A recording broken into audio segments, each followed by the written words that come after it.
Hello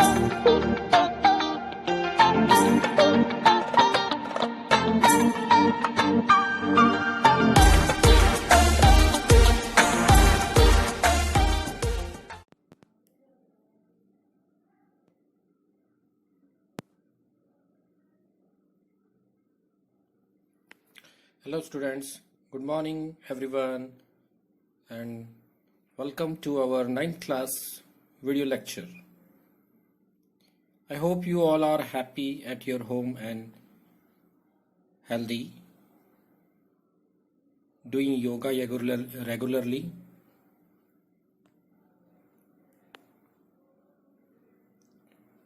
We will continue our chapter number 2 in history.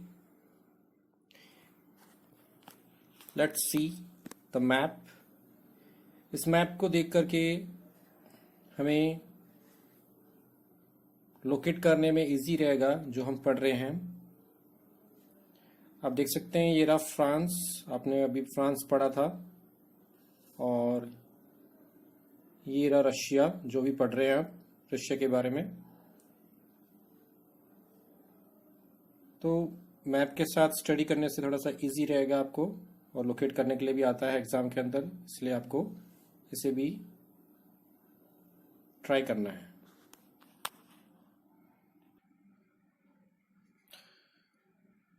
आज का topic है आपका the coming of socialism to Europe, Europe में socialism का आना। Perhaps one of the most far reaching vision of how society should be structured was socialism. By the mid-19th century in Europe, socialism was a well-known body of ideas that attracted widespread attention. Perhaps one of the most far-reaching visions of how society should be structured was socialism. ये कह रहे हैं कि बहुत दूर था कि किस तरह से सोसाइटी को किस तरह से बनाया जाए, सोशलिज्म के स्ट्रक्चर में ढाला जाए। मिड 19th सेंचुरी में यूरोप में सोशलिज्म एक well known body of idea था। हर लोग इसको जानने की कोशिश कर रहे थे कि सोशलिज्म कैसा होता है, कैसे ये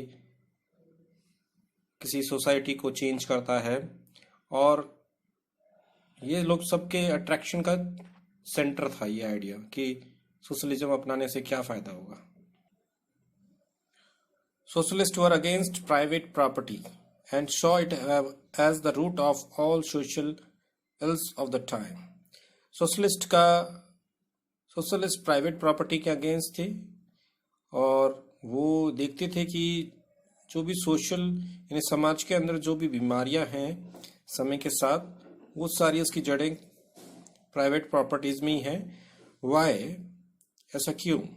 Individual owned the property that gave employment, but the property were connected only with personal gain and not with the welfare of those who made the property productive. यहाँ पर ये कह रहे हैं कि प्रॉपर्टी सिर्फ किसी एक इंडिविजुअल के पास में ही रहती है, उसी को उसका प्रॉफिट मिलता रहता है, वो ही आगे बढ़ता रहता है, और जिस प्रॉपर्टी को लोग प्रोडक्टिव बनाते हैं उनका कभी भी वेलफेयर नहीं हो पाता, उनके लिए कोई सोचता नहीं है।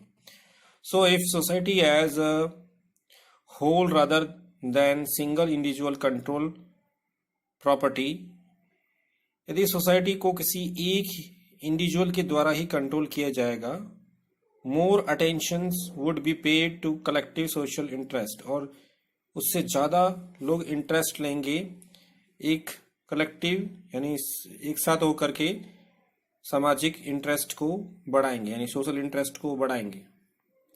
Socialist wanted this change and campaign for it. Socialist ये चेंज चाहते थे, इसलिए उन्होंने इसके लिए कैंपेन चलाया।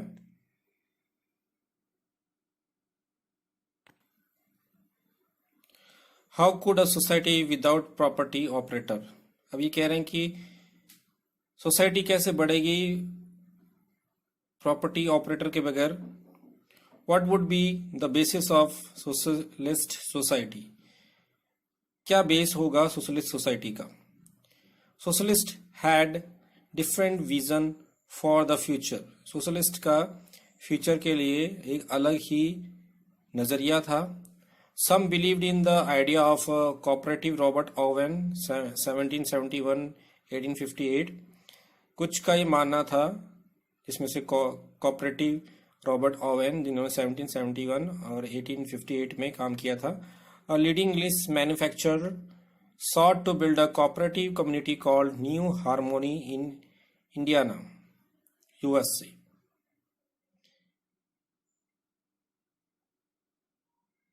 इन्होंने मिलकर के एक कोऑपरेटिव बनाया था, कम्युनिटी बनाया था, जिसका नाम उन्होंने न्यू हार्मोनी इन इंडियाना नाम दिया था, जो कि यूएसए की थी। Other socialist felt that cooperative could not be build on a wide scale only through individual initiative. दूसरों का मानना था, सोशलिस्टों का मानना था कि कोऑपरेटिव किसी एक के ही द्वारा ट्राई नहीं करनी चाहिए। They demanded that government encourage cooperatives। उनका ये मानना था कि कोई इंडिविजुअल ही इस काम के लिए काम नहीं करे, बल्कि वे चाहते थे कि जो गवर्नमेंट है वो एंकरेज करे कॉपरेटिव्स के लिए। In France for instant Louis Blanc 1813-1882 wanted the government to encourage cooperatives and replace capitalist enterprises। Louis Blanc ये चाहते थे कि गवर्नमेंट कॉपरेटिव्स को एंकरेज करे और जितने भी कैपिटलिस्ट हैं उन एंटरप्राइजेस को रिप्लेस कर दे। These cooperatives were to be association of people who produce goods together and divide the profit according to the work done by member. ये जो कॉपरेटिव्स थी ये एक साथ मिलकर के काम करती थी और प्रोडक्ट्स को प्रोड्यूस करती थी, और उनको डिवाइड, जब वो प्रॉफिट कमाते थे तो उनके वर्क के अकॉर्डिंग उनको मेंबर्स को उनके प्रॉफिट को डिवाइड करती थी। Karl Marx 1818 and 1883 and Frederick Engel 1820-1895 added other idea to this body of argument। इन दोनों पर्सन्स ने ये जो सोशलिज्म का आइडिया था इसमें कुछ और आइडियाज डेवलप किए, इसे और डेवलप किया। Marx argued that industrial society was capitalist on the capital investment in factories, and the profit of capitalist was produced by workers। Marks ने ये कहा, उसने ये आर्गुमेंट किया कि जो इंडस्ट्रियल सोसाइटी है वो किसकी है, कैपिटलिस्ट की है, और कैपिटलिस्ट कैपिटल इन्वेस्टमेंट करता है फैक्ट्री के अंदर और प्रॉफिट कमाता है उससे, कैपिटलिस्ट से, और वो उसको कैपिटलिस्ट को प्रॉफिट कमाने के लिए कौन देता है, workers. The condition of worker could not improve as long as this profit was accumulated by private capitalist. Condition of workers कभी भी सुधर नहीं पाती हैं, क्योंकि जो सारा प्रॉफिट होता है वो प्राइवेट कैपिटलिस्ट ले जाता है। Workers had to overthrown capitalist and the rule of private property. Workers को, कैपिटलिस्ट को हटा देना चाहिए और प्राइवेट प्रॉपर्टी को अपने कंट्रोल में कर लेना चाहिए। Marx believe that to free themselves from capitalist exploitation. Marx का मानना था कि हमें कैपिटलिस्ट के एक्सप्लॉयटेशन से फ्री होना चाहिए। Workers had to construct a radically socialist society where all property was socially controlled. उनका ये मानना था कि वर्कर्स को मिलकर के एक रेडिकल सोसाइटी बनानी चाहिए और उसमें उनको जो कम्युनिटी है या सोसाइटी है प्रॉपर्टी के ऊपर सोशली कंट्रोल होना चाहिए, यानी पूरे समाज का कंट्रोल होना चाहिए। This would be a communist society, ये होगी एक communist society. He was convinced that worker would triumph in their conflict with capitalist. Communist society was the natural society of future. वो पूरी तरह से सहमत है कि जो लड़ाइयाँ होंगी कैपिटलिस्ट से वो इसी तरह से ख़त्म होगी, और कम्युनिस्ट सोसाइटी वॉज द, जो कम्युनिस्ट सोसाइटी है वो ही एक फ्यूचर की सोसाइटी बन सकती। नेक्स्ट टॉपिक है हमारा सपोर्ट फॉर सोशलिज्म। सोशलिज्म के लिए सपोर्ट कहाँ से आ रहा था? By the 1870 socialist idea spread through Europe. 1870 में सोशलिस्ट जो आइडिया था वो यूरोप में फैल रहा था। To coordinate their effort socialist form an international body namely the Second International. अपने को व्यवस्थित करने के लिए, कोऑर्डिनेशन बिठाने के लिए, एफर्ट लाने के लिए सोशलिस्ट लोगों ने एक इंटरनेशनल बॉडी बनाया जिसका नाम रखा उन्होंने Second International. Workers in England and Germany began form association to fight for better living and working condition. Workers जो इंग्लैंड में और जर्मनी में रहते थे उन्होंने अपना एसोसिएशन बनाना चालू कर दिया और वो अपने अच्छे जीवन के लिए और अच्छे काम के कंडीशंस के लिए कैपिटलिस्ट लोगों से फाइट करने लगे। They set up funds to help member in time of distress and demanded a reduction of working hours and right to vote. उन्होंने अपने अपने फंड्स इकट्ठे किए मेंबर्स को ऐसे समय में जब उनको बहुत टेंशन हो या उनको काम नहीं मिल रहा हो, तो उनकी मुसीबत के समय पैसा काम आएगा। दूसरा ये कि डिमांड की उन्होंने कि वर्किंग आवर्स में रिडक्शन किया जाए, उन्हें कम किया जाए, उन्हें राइट टू वोट दिया जाए। In Germany these association worked closely with the social democratic party SPD.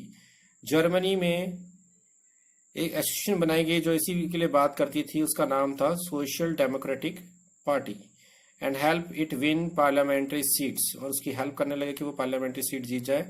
Bye 1905 socialist and trade unionist form a Labour Party in the Britain and a socialist party in France.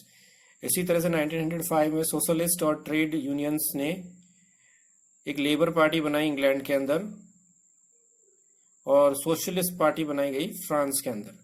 However, till 1914, socialists never succeed in forming a government in Europe.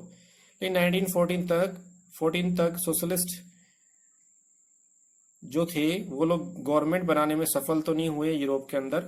Represented by strong figure in parliamentary politics, their ideas did shape legislations, but government continue to be run by the conservative liberals and radicals.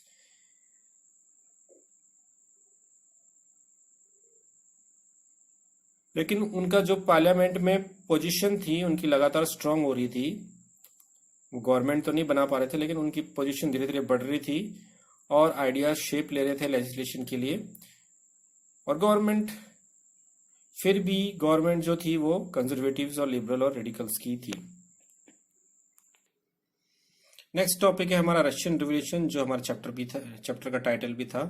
In one of the least industrialist of European states this situation reversed.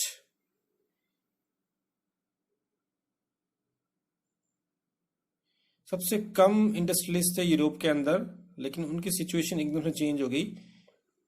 Socialist took over the government in Russia through October revolution of 1917।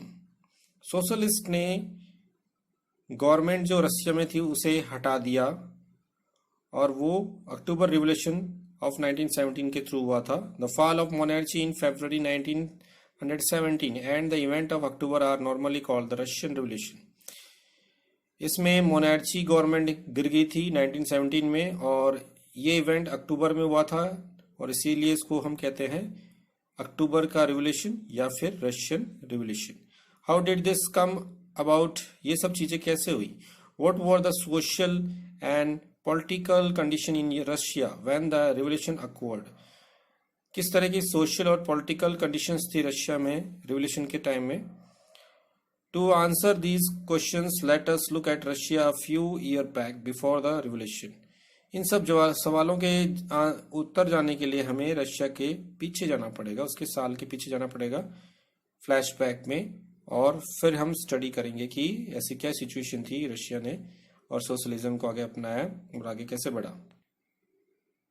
Russian Empire in 1914। The Russian Empire in 1914। In 1914, tsar Nicholas second ruled Russia and its empire. 1914 में jar Nicholas second Russia के अंदर उसके empire में शासन करते थे। Beside the territory around, इस territory के अलावा Moscow and Russian Empire included current day.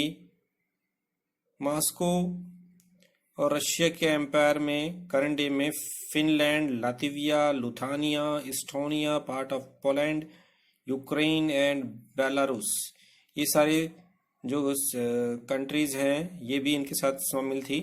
It stressed to the Pacific and comprise today's Central Asian states as well as Georgia, Armenia and Azerbaijan.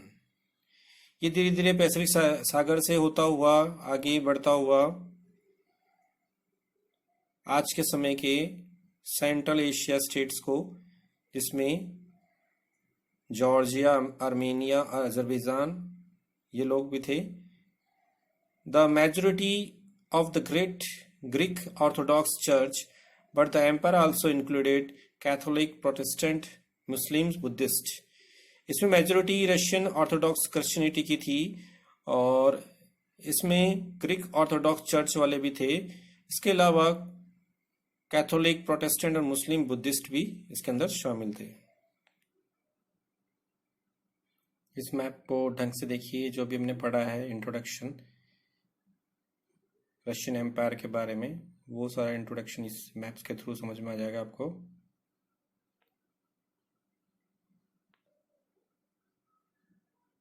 Europe in 1914, the map shows the Russian Empire and European countries at war during the First World War.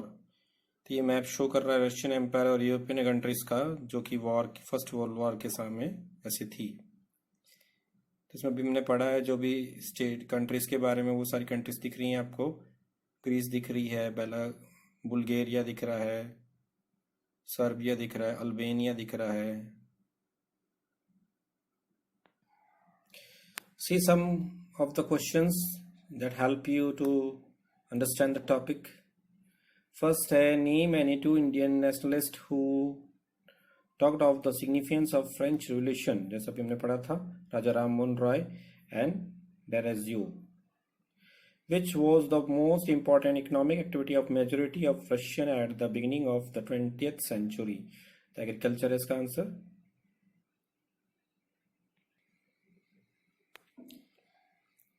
Next question है, there were different groups of thinkers in Russia like the liberals,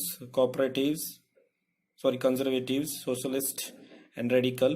Did the philosophy and identity of the group. The past had to be respect. ये किसमें था बता सकते हैं? हमने तीनों चीजें पढ़ी थी, कंजर्वेटिव, सोशलिस्ट, रेडिकल्स. तो ये लाइन किसमें, कौन सी डेफिनेशन में थी? याद करो आप लोग. हमें धीरे धीरे याद भी करना चाहिए और हमें उनको लिखने का पैटर्न भी समझने की कोशिश करनी चाहिए, लिखना भी चाहिए. और जितनी उसकी रिटर्न प्रैक्टिस ज़्यादा करें. हाँ, डेली के 4 या 5 क्वेश्चंस आप रेडी करें तो आपके एग्जाम के लिए बहुत हेल्पफुल रहेगा. पहचाना नहीं आपने? फर्स्ट का है आपका कंजर्वेटिव्स बताया था ना, पहले चेंजेस के लिए रेडी नहीं थे, लेकिन बाद में फिर चेंजेस के लिए रेडी हो गए. लेकिन उन्होंने कहा भी आप रिस्पेक्ट करते हुए चलिए पास्ट को भी. Means of production should be control by the people. Means of production should be control by the people, यानी प्रोडक्शन को कौन कंट्रोल करना चाहिए? सोशलिस्ट का आइडिया है ना. Very good. तो जो पढ़ा रहे हैं वो समझ में आ रहा है आपको. They argued for a representative elected parliament government but did not believe in the universal franchise. बताइए किसमें था ये किसमें था? ये था लिबरल. नेक्स्ट है हमारा, government should be based on majority. Government should be based on majority पे होना चाहिए. तो ये किसके ऊपर था? फिर से याद करिए जो हमने डिवीजन किया था. फर्स्ट था हमारा लिबरल, सेकेंड था हमारा रेडिकल एंड लास्ट था हमारा कौन सा था? सोशलिस्ट.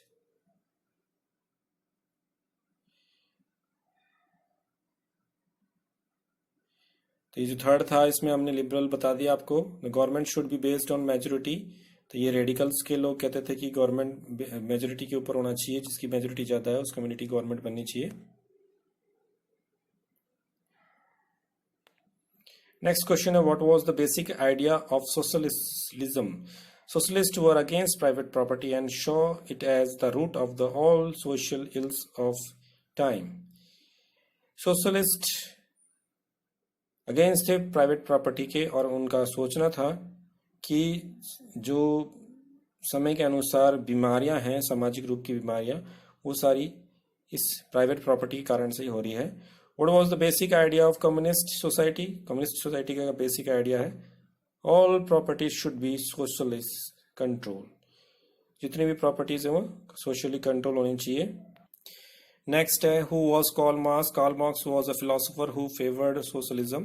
कार्ल मार्क्स एक फिलोसोफर हैं और वो सोशलिज्म को फेवर करते हैं। He believe that the to free themselves from capitalist exploitation, उनका ये मानना था कि हमें आज़ाद होना पड़ेगा कैपिटलिस्ट एक्सप्लॉयटेशन से। Worker had to construct a radically socialist society, workers को एक रेडिकली सोशलिस्ट सोसाइटी बनानी पड़ेगी where all the properties were socially control, वहां पर जितनी प्रॉपर्टीज है वो सारी सोशली कंट्रोल की जाएगी। नेक्स्ट है what was the second international? अभी पढ़ा था हमने just. It was an international body which was form to coordinate the ideas of socialist, ये वो इंटरनेशनल बॉडी थी जिसके थ्रू कोऑर्डिनेशन आइडिया जो कि सोशलिस्ट का था उससे बढ़ाना था। Name the European nation where the first ever socialist government was form, तो ये रशिया ही आएगा इसका आंसर। नेक्स्ट क्वेश्चन है हमारा what was the Russian revolution? The fall of monarch in February 1917 and an event of October are normally called Russian revolution. ये कह रहे हैं कि मोनार्ची को हटाना 1917 में और अक्टूबर के इवेंट्स के थ्रू इसे याद किया जाता है और इसलिए इसको कहा है Russian revolution. So students, I am going to end my video. I hope you all are happy at your home and working hard for your studies. Don't forget it. It's your learning time. Don't waste your time. Don't go outside without any reasons. Take care of your health. God bless you and bye.